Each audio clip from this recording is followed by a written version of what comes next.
नमस्कार विद्यार्थी मित्रांनो, डॉक्टर सुशील स्पॉटलाईट या आपल्या यूट्यूब चॅनलवर तुमचं सर्वांचं स्वागत आहे. तर आज शनिवार आहे आणि आज रात्री 9 वाजता स्पॉटलाईट सिनॅगमध्ये आपण भेटणार आहोत. एकंदरच तुमचे जे काही प्रश्न असतील तर त्या प्रश्नांवर आपण चर्चा करूयात. लॉकडाऊन अभ्यास पद्धती, बऱ्याच लोकांचा अजूनही लॉकडाऊनच्या फेजमधून ते बाहेर आलेले नाही आहेत, तर त्यासाठी कुठल्या गोष्टी आपण वर्क केल्या पाहिजेत त्याही बघूयात. तर भेटूयात रात्री 9 वाजता स्पॉटलाईट सिनॅगमध्ये. आजच्या महत्त्वाच्या न्यूज बघण्याआधी डॉक्टर सुशील स्पॉटलाईटला फॉलो करण्यासाठी टेलिग्रामची लिंक तुम्हाला डिस्क्रिप्शनमध्ये दिलेली आहे. तसेच फेसबुकचा जो ग्रुप आहे आपला तोही तुम्ही जॉईन करू शकता. तर बघूयात आजची जी पहिली न्यूज आहे आपली, की एकंदरच आता महाराष्ट्राच्या बाबतीमध्ये काही प्रश्न आहेत की कोविड-19चे जे काही पेशंट्स आहेत ते महाराष्ट्रामध्ये मोठ्या प्रमाणावर वाढत आहेत. सर्वोच्च न्यायालयाने सुद्धा एकंदरच रुग्णांची हेळसांड केली जाते, चाचण्यांची स्थिती याबाबत राज्यावर प्रश्नचिन्ह उभं केलेलं आहे सर्वोच्च न्यायालयाने. आणि आजार हाताळण्यामध्ये बेफिक्री झालेली इथं अशा पद्धतीने हे केलेलं आहे. आता एकंदरच महाराष्ट्रामध्ये जवळपास 1 लाखाच्या वर रुग्ण गेलेले आहेत. आणि दुसरी महत्त्वाची बाब याच्यामध्ये अशी आहे की टाळेबंदी संबंधीच्या ज्या काही आजकाल सोशल मीडियावर न्यूज येत आहेत की 15 जूनपासून परत एकदा टाळेबंदी, तर मुख्यमंत्र्यांनी स्वतः स्पष्ट केलेलं आहे की पुन्हा टाळेबंदी नसणार आहे, म्हणजे पुन्हा लॉकडाऊन नसणार आहे. तर हे आता ऑफिशियल मुख्यमंत्र्यांचं स्टेटमेंट आहे, त्याच्यामुळे जे काही मेसेज आहेत तर ते तुम्ही बाजूला ठेवणं आता अपेक्षित आहे. दुसरी महत्त्वाची गोष्ट की गेल्या 24 तासामध्ये 11,000 रुग्ण देशात आढळलेले आहेत आणि तिच्यामध्ये 3,500 रुग्ण जे आहेत ते महाराष्ट्रातले आहेत. आणि महाराष्ट्रातली जी काही एकंदर परिस्थिती आहे ती नक्कीच संवेदनशील आहे. पंतप्रधान मुख्यमंत्र्यांशी लवकरच चर्चा करणार आहेत. एकंदरच 16 किंवा 17 जूनला पंतप्रधान मुख्यमंत्र्यांशी चर्चा करतील संपूर्ण भारतातले सगळे मुख्यमंत्री. आणि या आधीची जी फेरी होती ती 11 मेला त्यांनी चर्चा केली होती. तर आपण बघूयात की ह्या चर्चेमधून काय फलित निघतं आहे. पण एकंदरच महाराष्ट्राच्या बाबतीमध्ये गोष्टी अजून चांगल्या पद्धतीने होणं अपेक्षित आहे. आरोग्य सेतू ॲप जे आहे ते खूप न्यूजमध्ये आहे. आरोग्य सेतू ॲपचा सेपरेट व्हिडिओ मी बनवलेला आहे, तो मी सर्वदूर पोस्ट करून देईल आणि डिस्क्रिप्शनमध्ये लिंकही देईल. तर आरोग्य सेतू ॲप प्रत्येकाने नीट करा.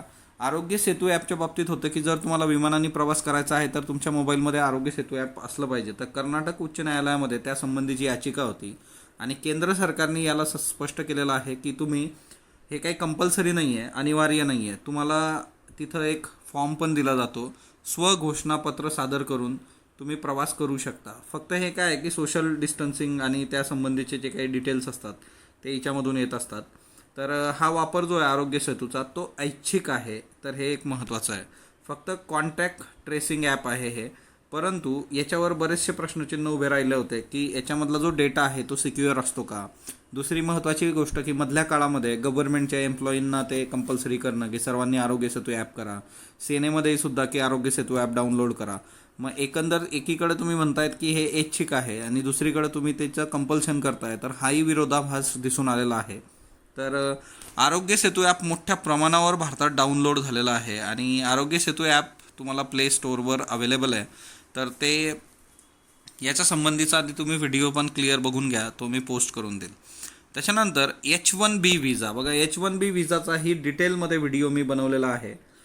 एक गोष्ट आहे की गोष्टी परत परत रिपीट होत जातात, म्हणजे काही टिपिकल टॉपिक्स असतात की जे टॉपिक जर तुम्ही प्रिपेअर केले तर तुमचं 70-80% काम कमी झालेलं असतं. येणारे टॉपिक्स हे खूप कमी असतात. मेजर टॉपिक्स जे आहेत ते परत परत रिपीट होतात. आता H1B व्हिजा बंद करण्याचा ट्रम्प यांचा विचार आहे आणि H1B व्हिजा का बंद केला जाऊ शकतो, तर सिंपल आहे की भारत आणि चीन याच्यातले जे काही कर्मचारी आहेत किंवा तिच्यामधल्या कंपन्या ज्या काही आहेत, म्हणजे भारतीय कंपन्यासुद्धा अमेरिकेत राहून काम करतात, तर त्यांच्यामध्ये लोकप्रिय असलेला हा व्हिसा प्रकार जो आहे तो तात्पुरता बंद करण्यात येणार आहे. म्हणजे टेम्पररी, कायमस्वरूपी नाही, पण तरीसुद्धा तात्पुरता आपल्यावर त्याचा इम्पॅक्ट येतो. कारण आपल्याकडच्या कितीतरी तरुणांना अमेरिकेमध्ये जो जॉब मिळतो तो H1B व्हिसा त्याच्यासाठीचा एक म्हणजे खुलजा सिमसिम सारखंच दार येते. आता हे बंद झाल्यानंतर मग विशेष आपल्यासाठी प्रॉब्लेम येईल. माहिती तंत्रज्ञान व्यावसायिकांना आता अमेरिकेला पाठवण्यासाठी भारतीय कंपन्याचा वापर करतात. परंतु आता 1 ऑक्टोबरपासून सुरू होणारं जे आर्थिक वर्ष असेल तिथं हा निर्णय लागू करण्याचं अमेरिकेतल्या ट्रम्प प्रशासनाने ठरवलं आहे. तर ते ज्यावेळेस तो निर्णय प्रॉपर येईल त्यावेळेस आपण बघूयात. पण H1B व्हिसा जे काही आहे हा नॉन इमिग्रंट व्हिसा असतो आणि हा तुम्हाला ग्रीन कार्डपर्यंत घेऊन जातो तिथं, म्हणजे तुम्ही तिथं कायमस्वरूपी पण स्थायिक होऊ शकता. आणि याचे जे काही बेसिक्स आहेत तर ते H1B व्हिसाच्या व्हिडिओत आहेत, तो मी सर्वदूर पोस्ट करतो, प्लस आपल्या डिस्क्रिप्शनमध्येही टाकतो, तिथून तुम्ही तो नक्की बघा. त्याच्यानंतर ब्लॅक लाईव्ज मॅटर. आता बघा अमेरिकेमध्ये जे झालेलं आहे त्याच्यानंतर ब्लॅक लाईव्ज मॅटर ही जी काही हॅशटॅग आहे हे परत एकदा समोर आलेलं आहे. तर मी तुम्हाला याचा रेफरन्सही दिला होता, 2013 नंतर हे खूप समोर आलेलं आहे ब्लॅक लाईव्ज मॅटर. आता याच्यामध्ये काही रेफरन्सेस यांनी दिलेले आहेत आणि ते खूप इंटरेस्टिंग रेफरन्सेस आहेत, है ना. बऱ्याचशा कमेंट असतात की लोकसत्ताचे एडिटोरियल टाका वगैरे. आता बघा कितीतरी चॅनल्स हे कॉपीराईटमुळं अक्षरशः बाजूला काढलेले आहेत, टेलिग्रामचे सुद्धा, हिंदू असू देत किंवा लोकसत्ता असू देत. तर हे सध्या खूपच न्यूजपेपरनी मनावर घेतलेलं आहे, त्याच्यामुळे त्या गोष्टी आपल्याला नाही करतायत, पण आपण काही गोष्टी एक्सप्लेन करून समजून घेऊयात. तुम्ही डायरेक्टली पूर्ण पेपर ज्याला इच्छा असली तो वाचू शकतो ऑनलाईन, किंवा तुम्ही सबस्क्राईब करू शकता. आता बघा ब्लॅक लाईव्ज मॅटर. आता याच्यामध्ये जे आहे की जी काही ब्लॅक लोक आहेत, काळी लोक आहेत, जसं आपल्याकडे जातीयवाद आहे तसा अमेरिकेमध्ये हा वंशभेद किंवा मग रेसिझम है ना, रंगभेद जो काही आहे तर तो तिकडं बघायला मिळतो. आणि याच्यामध्ये मग काही यांनी एक्झाम्पल्स दिलेले आहेत, त्याच्यामध्ये लोककलासुद्धा याच्यात एक महत्त्वाची आहे. 1927मध्ये पॉल रॉबसेन नावाचा एक ब्लॅक गायक होता, ओके. आणि त्यांनी एक गाणं लिहिलं होतं, ते गायलं होतं, ओल मॅन रिव्हर, ओके. ओल मॅन रिव्हर, सर्वांची ती रिव्हर. आता हे कुठल्या नदी संबंधी आहे तर मिसिसिपी नदी संबंधी आहे. तर हे ओल मॅन रिव्हर हे गाणं काय महत्त्वाचं आहे, कारण या गाण्यामुळे जगभरातल्या लोकांवर इम्पॅक्ट झालेले आहेत. भारतात भूपेन हजारिका आणि नामदेव ढसाळ है ना यांच्यापर्यंत कितीतरी लोक याच्यातून प्रभावित झाले. म्हणजे जशी आपल्याकडे गंगा आहे तशी तिकडे मिसिसिपी नदी आहे, पण मिसिसिपी नदी ही अमेरिकेला एकाच वेळी 2 विच्यात विभागते, तसंच त्यांना सांधणारा तो दुवाई आहे. 19व्या शतकामध्ये आफ्रिकेमधून मानवांची जी काही गुलाम म्हणून ने आण झाली होती ती याच नदीवरून झाली होती. म्हणजे गुलामगिरीचं प्रतीक म्हणून तो गायक जे आहे तो या नदीकडे बघतोय. दुसरी महत्त्वाची गोष्ट की कपाशीची लागवड झाल्यानंतर ब्लॅक जे काही गुलाम होते त्यांना शेतात राबवण्यात आलं आणि ते मिसिसिपीच्या खोऱ्यातच राबवण्यात आलेलं आहे. त्याच्यामुळे ही नदी जी आहे की आमच्यावर इतके अत्याचार होतात पण तू काही बोलत नाही, या आशयाने त्यांनी ते लिहिलं. आणि याच्यावरून मग भूपेन हजारिका यांचं जर तुम्ही बघितलं की बिस्तीर्नो दुरापेर किंवा गंगा बहती हो क्यों असे गाणेसुद्धा तिच्यावरून आलेले आहेत. आणि दुसरं जे आहे की डेल्टा ब्ल्यूज. आता डेल्टा ब्ल्यूज हा जसा जॅझ संगीताचाच प्रकार आहे, तर ती गाणी ही मिसिसिपी आणि त्या सगळ्या त्रिभुज प्रदेशात गायली जातात. दुसरे महत्त्वाचं एक हिच्यामध्ये झालेलं आहे की ते म्हणजे एक गाव होतं, 2014तला हा किस्सा आहे, मिशिगन राज्यातला फ्लिंट नावाचं हे गाव आहे, फ्लिंट. आणि ह्या फ्लिंट नावाच्या गावामध्ये त्यांना पाणी दिलं गेलं नाही. म्हणजे पाणी जे होतं की जे चांगलं पाणी होतं त्या पाण्याचा पैशामुळे स्रोत बदलला गेला आणि या गावातल्या लोकांना शिसे प्रदूषित पाणी देण्यात आलं आणि शिसे प्रदूषित पाणी. तिच्यामुळे त्यांच्या आरोग्यावर इम्पॅक्ट झाला. ऑब्वियसली शिशाचं पाणी जाणार आहे तर. आणि याच्यातून एक गोष्ट आली की जर हे गाव व्हाईट लोकांचं राहिलं असतं, गोऱ्या लोकांचं राहिलं असतं तर कदाचित जो पाण्याचा प्रवाह आहे, स्रोत आहे, तो बदलला गेला नसता. हे गाव जे आहे ते ब्लॅक लोकांचं आहे. तर अशा पद्धतीने कितीतरी रेफरन्सेस आहेत. आणि मग हिच्यामधून ही नामदेव ढसाळांची कविता आहे बघा की पाण्याचं अंतकरण असतं मूलगामिनी उदार, त्याचं पीस फिरलं तर क्षणात खपल्या पडतात हजारो दुःखांच्या वगैरे. नामदेव ढसाळांचं है ना, या सत्तेत जीव रमत नाही वगैरे तुम्ही वाचू शकता, कितीतरी पुस्तकं आहेत त्यांची. तर द हिंदूला सुद्धा ब्लॅक लाईव्स मॅटरवर आज एडिटोरियल आहे. Government puts off decision on states GST dues till जुलै. आपण बघितलं होतं की 40वी GST परिषद काल झाली. या 40व्या GST परिषदमध्ये राज्यांच्या GST जो थकबाकी आहे त्याच्यासंबंधी केंद्र सरकार काहीतरी निर्णय घेईल असं वाटलं होतं, परंतु केंद्र सरकारने जुलैपर्यंत हा निर्णय समोर ढकललेला आहे. त्याचं रिझन असं आहे की एकंदरच केंद्र सरकारकडं फक्त 45% GST आलेला आहे. म्हणजे जे 2 महिने आहेत मागचे, मे आणि एप्रिल, त्या दोन्ही महिन्यामध्ये फक्त 45% GST त्यांच्याकडे आला. आता ह्या 45%मध्ये स्वतः केंद्र काय करणार आणि राज्यांना काय देणार, तर हे एक मोठं प्रश्नचिन्ह आहे. तर त्याच्यामुळे हा निर्णय जो आहे तो जुलैत गेलेला आहे.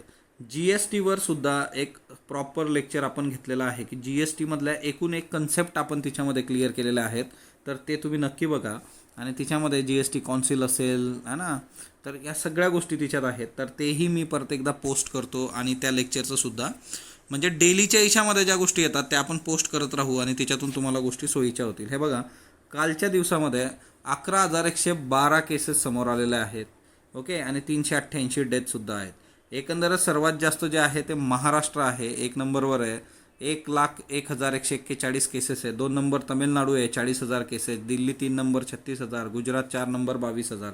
ओके, आणि एकंदर भारताचा जो क्रमांक आहे तो पण चौथा आहे. ब्रिटनला मागे टाकलेला आहे आपण एकंदर संख्येमध्ये.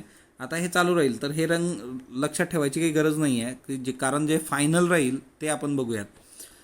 त्याच्यानंतर तमिळनाडू गव्हर्नमेंटनी काय केलेलं आहे की त्यांनी बऱ्याचशा शहरांची नावं जी आहेत 1,018 म्हणजे 1,018 शहरांची नावं बदललेली आहे. कुणी? तमिळनाडू सरकारने बदललेली आहे. ओके, कारण याच्यामध्ये जे आहे की स्पेलिंग प्रोनाऊन्सिएशन जे आहे तर इंग्लिश आणि लोकल लँग्वेज जे आहे त्याच्यामध्ये बराच डिफरन्स होता आणि त्याच्यामुळे हे काम त्यांनी केलेलं आहे. तर याच्याबद्दल आता ही न्यूज आहे की म्हणजे बरेचसे नावं आहेत. तुम्ही बघू शकता की शिवगंगा जे आहे तर चिदंबरम यांची ती कॉन्स्टिट्युएन्सी आहे, त्यांचा मतदारसंघ आहे. ओके, आणि त्याला काय म्हटलं जातं की बाबा शिवगंगई म्हणजे ॲक्च्युली इंग्लिश किंवा कोलोनियल आणि लोकल हा एक डिफरन्स आहे. किंवा तिरुमलई, तर शिवगंगई तालुक तिरुमलई है ना, तर हे ॲक्च्युली अँग्लिसायझेशन आहे. ओके, म्हणजे त्या काळातली जी नाव आहे जसं बघा तुम्ही वेल्लोर तर विलूर. ओके, असं करण्यात आलेलं आहे, स्पेलिंग चेंज करण्यात आलेले आहेत. तर हे तमिळनाडूने केलेलं आहे. तर याला बऱ्याच लोकांकडून पॉझिटिव्हली किंवा कन्फ्युजन पण होता कामा नये. बऱ्याचदा प्रोनाऊन्सिएशन वेगळं आणि ते नाव वेगळं तर असंही होतं.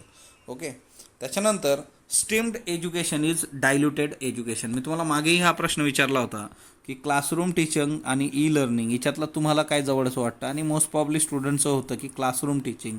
आणि मीही तुम्हाला प्रेफर करेन, माझं वैयक्तिक मत जे आहे ते क्लासरूम टीचिंग हे कधीही प्रेफरेबल आहे है ना. लर्निंग प्लॅटफॉर्म हा वन वे कम्युनिकेशनचा प्लॅटफॉर्म आहे.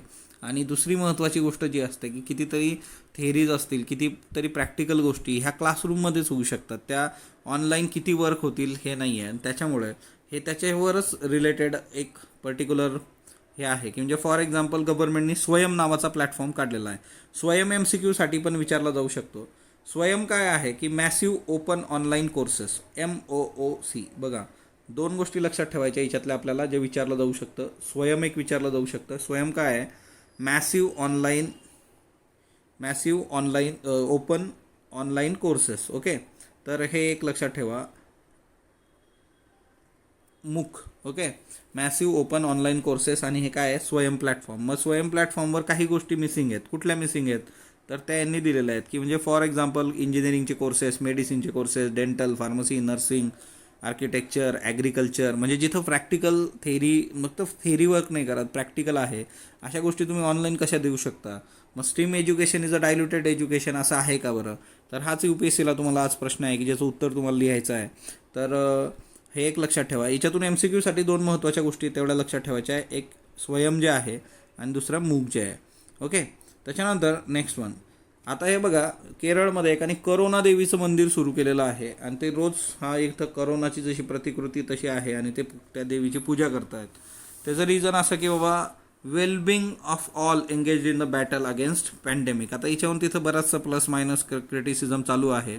तर त्यांनी सांगितलेलं आहे की बाबा ही एक व्यक्ती आहे अनिलन, तर त्यांनी ही सगळी मूर्ती वगैरे तिथं बसवून पूजापाठ सुरू केलेला आहे. आणि ही काही एलियन कस्टम नाही आहे, वर्कशिपिंग व्हायरस वगैरे. तर ह्या सगळ्या प्रकार त्यांनी एक केलेलं आहे. तर हे पण खूप न्यूजमध्ये आहे, म्हणून एक केरळमध्ये परीक्षेत विचारलं जाण्याचे चान्सेस कमी आहे. हा दुसरा एक महत्त्वाचा आहे की सुप्रीम कोर्टाने ज्या काही कंपन्या आहेत त्यांना त्यांच्या जे काही त्यांचे कर्मचारी आहेत त्या कर्मचाऱ्यांबरोबर चर्चा करण्याची मुभा दिलेली आहे की लॉकडाऊनच्या काळामधली जे काही मजुरी असेल, जो काही पगार असेल, तर यासंबंधी चर्चेतून निगोशिएशनमधून गोष्टी वर्क करा. म्हणजे कसली कोर्सिव्ह ॲक्शन याच्यासाठी घेतली जाणार नाही. Non payment of full salary, म्हणजे एखाद्याने जर फुल सॅलरी दिली नाही लॉकडाऊनच्या काळामध्ये तर त्याच्या अगेन्स्ट लगेच गुन्हा आणि काहीतरी अशा गोष्टी होणार नाही. निगोशिएशनमधून तुम्ही क्लिअर करा, कारण दोघांना लॉस आहे याच्यामधून. कर्मचारी आणि जो काही एम्प्लॉयर आहे, एम्प्लॉयर दोघांसाठी लॉस आहे. आणि त्याच्यामुळे हे सुप्रीम कोर्टानेच क्लिअर केलेलं आहे. त्याच्यामुळे परिस्थिती समजून घेणं हे फार महत्त्वाचं आहे याच्यामध्ये, तर ते एक लक्षात ठेवा. त्याच्यानंतर रतनलाल वय वर्ष 75 यांना जागतिक अन्न पुरस्कार भेटलेला आहे. तर रतनलाल हे अमेरिकी भारतीय मृदा वैज्ञानिक आहेत. यंदाचा प्रतिष्ठेचा म्हणजे 2020चा यांना अन्न पुरस्कार जाहीर झालेला आहे. आता मृदा संवर्धनासाठी त्यांनी अनेक तंत्र विकसित केलेली आहे. 50 कोटी लहान शेतकऱ्यांना रोजीरोटीला हातभार लावलेला आहे, असं आयोवा है ना, वॉशिंग्टन जवळ मुख्यालय जागतिक फूड प्राईज फाउंडेशननी म्हटलेलं आहे. आणि डॉक्टर लाल हे जे आहे ते ओहियो स्टेट युनिव्हर्सिटीच्या ॲग्रिकल्चर अँड एन्व्हायरमेंटल सायन्सेस या संस्थेतील मानद प्राध्यापक आहेत. जागतिक अन्न पुरस्काराचं स्वरूप जर बघितलं तर $2.5 लाख इतकं आहे. हे जागतिक फूड प्राईज फाउंडेशनतर्फे दिलं जातं. $2.5 लाख म्हणजे मोठी रक्कम आहे बघा. आणि कृषी क्षेत्राचं नोबेल मानलं जातं हे, की नोबेलच्या तोडीचा हा पुरस्कार आहे कृषी क्षेत्रामधला, तर ते मानलं जातं. दुसरं महत्त्वाचं, economics of public and private health care and health insurance in India हे पुस्तक महत्त्वाचं आहे आपल्यासाठी. ब्रिजेश पुरोहित यांचं पुस्तक आहे. एकंदरच कोविड-19ची जी काही सिच्युएशन आहे, या कोविड-19मध्ये आपलं जे हेल्थ सेक्टर आहे ते बऱ्याच अंशी उघडं पडलं. त्याच्यामधले जे लॅकुनाज होते ते प्रकर्षाने समोर आलेत आणि अजूनही आपण संघर्ष करतो आहे. तर या सगळ्या याच्यावर हे पुस्तक खूप महत्त्वाचं आहे, की economics of public and private health care, गव्हर्नमेंटचं कसं आहे, प्रायव्हेटचं कसं आहे, त्यातल्या त्यात हेल्थ इन्शुरन्स इन इंडिया. तर हेल्थ इन्शुरन्स त्याचंही महत्त्व दिवसेंदिवस वाढतं आहे आणि लोक त्याच्याकडे वळत आहेत. तर भारतात आरोग्य क्षेत्रासाठी केली जाणारी तरतूद जी आहे ती केवळ 4 ते 5% आहे, पण त्या तुलनेत ती जपानमध्ये 11%, अफगाणिस्तानमध्ये 10%, नेपाळ 6%, श्रीलंका 4%, पाकिस्तान 3%, भूटान 3% आणि चीनमध्ये 5% आहे. तर एकंदरच आपण आपलं जे स्पेंडिंग आहे GDPवर, तुम्ही जर निबंधासाठीचं बघितलं असेल हेल्थ सेक्टरचं लेक्चर, तर तिच्यामध्ये मी हा मुद्दा क्लिअर केलेला आहे, की आपलं स्पेंडिंग आपण वाढवलं पाहिजे. आणि हे फार जुनी मागणी आहे, हे काय आजची नाही आहे, पण तरीही आपलं दुर्लक्ष तिच्याकडे मोठ्या प्रमाणावर होतं आहे. आरोग्यावर होणारा दरडोई खर्च बघा, चीन $398 म्हणजे प्रति व्यक्ती किती खर्च करतं, तर $398, भारत श्रीलंका 153, भारत फक्त $52 करतो बघा. आणि हेच प्रॉब्लेमॅटिक आहे, की तुम्ही प्रति व्यक्ती फक्त $52 प्रतिवर्षी खर्च करताय, तर गव्हर्नमेंट लेवलला आपण, तर हे भयानक आहे. आणि त्याच्यामुळेच आज जी परिस्थिती आपल्यासमोर आहे, म्हणजे उद्या कुठलाही आजार येऊ शकतो. जर अशीच साथ पसरली तर मग आपण कसं करणार, तर हा एक महत्त्वाचा मुद्दा आहे. आणि या पुस्तकात मग त्यांनी परत, की गव्हर्नमेंट हॉस्पिटल्स जे आहे ते अतिशय पॅथेटिक सिच्युएशनमध्ये आहे ना. तुकाराम मुंडे सरांचे जर तुम्ही व्हिडिओ बघितले असतील या काळामध्ये कोविड-19च्या याच्यात, तर नागपूरमधल्या गव्हर्नमेंट हॉस्पिटलला भेट दिल्यानंतर त्यांचा अनुभव त्यांनी म्हटलेला आहे, की काय आहे गव्हर्नमेंट हॉस्पिटल. म्हणजे गव्हर्नमेंट हॉस्पिटल, बऱ्याचदा दुसरा एक मुद्दा असतो, की आपल्याकडं जर एखाद्या श्रीमंत व्यक्तीला गव्हर्नमेंटच्या हॉस्पिटलमध्ये जाऊन ट्रीटमेंट घ्यायची आहे, तर त्याला त्या फॅसिलिटीज मिळतात का. म्हणजे एखादी व्यक्ती जी आहे, तुम्ही लीलावती रुग्णालय वगैरे ऐकत असता बघा, किंवा आता कालची न्यूज आहे, की आपले जे मंत्री आहेत धनंजय मुंडे, त्यांना ब्रीच कँडीमध्ये ॲडमिट केलं जाणार आहे. ब्रीच कँडीमध्ये जी सुविधा आहे ती गव्हर्नमेंटच्या याच्यात का नाही आहे बरं. म्हणजे आपल्या इथले जे कुठलाही रिच स्ट्राटा जो काही आहे, ज्यांच्याकडे पैसे आहेत, ही लोक आयदर ह्या हॉस्पिटल्समध्ये जातात किंवा ते भारताच्या बाहेरसुद्धा जातात आणि तिकडून सर्जरी करून येतात. मग ह्या स्किल्स किंवा ह्या सोयीसुविधा गव्हर्नमेंटच्या हॉस्पिटलमध्ये का नाहीत आणि याच्यावर विचार का होत नाही, याचं रिझन. आणि हा एक खूप महत्त्वाचा मुद्दा आहे, की 2009च्या आसपासच 9 किंवा 10मध्ये UPSCने एक एसही विचारला होता, की भारतातली जी काही हेल्थ सिस्टीम आहे, गव्हर्नमेंट पब्लिक हेल्थ सिस्टीम, ती गरिबांसाठीच आहे, ती श्रीमंतांसाठी नाही. म्हणजे त्या काळातली स्वाईन फ्ल्यू आणि त्या सगळ्या ज्या गोष्टी झाल्या होत्या, तर तिच्यामध्ये जी काही लोकं बाहेरून यायची, त्यांना या गव्हर्नमेंटच्या हॉस्पिटलमध्ये टाकल्यानंतर, क्वारंटाईन केल्यानंतर त्या लोकांनी कंप्लेंट केल्या होत्या आणि त्यांनी सांगितलं होतं, की आम्हाला चांगली सुविधा पाहिजे, आम्ही पैसे देतो, पण तिथं ती सुविधाच नव्हती. मग हा पण एक महत्त्वाचा मुद्दा याच्यामध्ये लक्षात घ्या. पण तुम्हाला हेल्थ सेक्टरशी रिलेटेड एसए UPSCला येऊ शकतो, MPSCला येऊ शकतो, तुम्हाला इंटरव्ह्यूमध्येही प्रश्न विचारले जाऊ शकतात, त्यावेळेस तुमचं उत्तर हे परफेक्ट असणं गरजेचं आहे. वैद्यनाथन, तर हे नियोजन आयोगाचे माजी सदस्य होते. ग्रामीण सहकारी पतपेढ्यांच्या सत्यस्थितीचा अभ्यास करून सरकारला 2004 साली त्यांनी अहवाल दिला होता. त्या अहवालाला वैद्यनाथ समिती अहवाल म्हणतात. ते कृती गटाचे अध्यक्ष होते. सहकारी पतपेढ्यांसंबंधी त्यांचं काम खूप वाखाणण्याजोगं आहे आणि त्यांचं निधन झालेलं आहे ए वैद्यनाथन.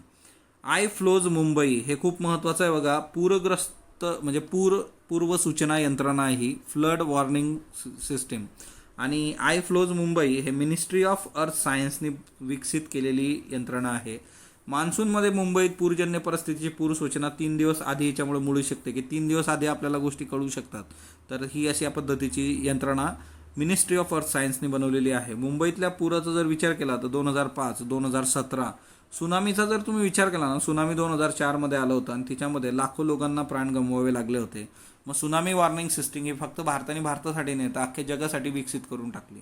आपण मनावर घेतलं तर करू शकतो, फक्त आपण मनावर घेत नाही हाच मुद्दा आहे. Stream education is a diluted education comment. 10 mark 150 वर्डमध्ये लिहायचं आहे तुम्हाला. आताच मी तुम्हाला याच्यासंबंधी थोडी कल्पना पण दिलेली आहे. आजचा जो एसे आहे तुमचा, इथिक्स इन पॉलिटिक्स. एकंदरच 2019 नंतर महाराष्ट्राच्या राजकारणात असू दे, ज्या घडामोडी घडल्या किंवा कर्नाटक असू दे, अशा कितीतरी केस स्टडीज आहेत की फक्त खुर्चीसाठी आम्ही काही करायला तयार आहोत आणि ते आपल्याला वेळोवेळी दिसून येतं आहे. तर त्या केसमध्ये आपण कशा पद्धतीने हे पॉलिटिक्स असलं पाहिजे राजकीय हे, तर ते तुम्हाला अपेक्षित आहे. इथिक्स इन पॉलिटिक्स 400 शब्द 25 मार्कांसाठी MPSC.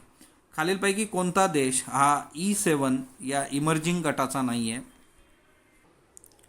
तर याचं उत्तर आहे जर्मनी. जर्मनी हा E7चा भाग नाही. खालीलपैकी कोणता देश 5 आईज या गटाचा भाग नाही? तर तो रशिया आहे. ओके, 3 नंबरचा.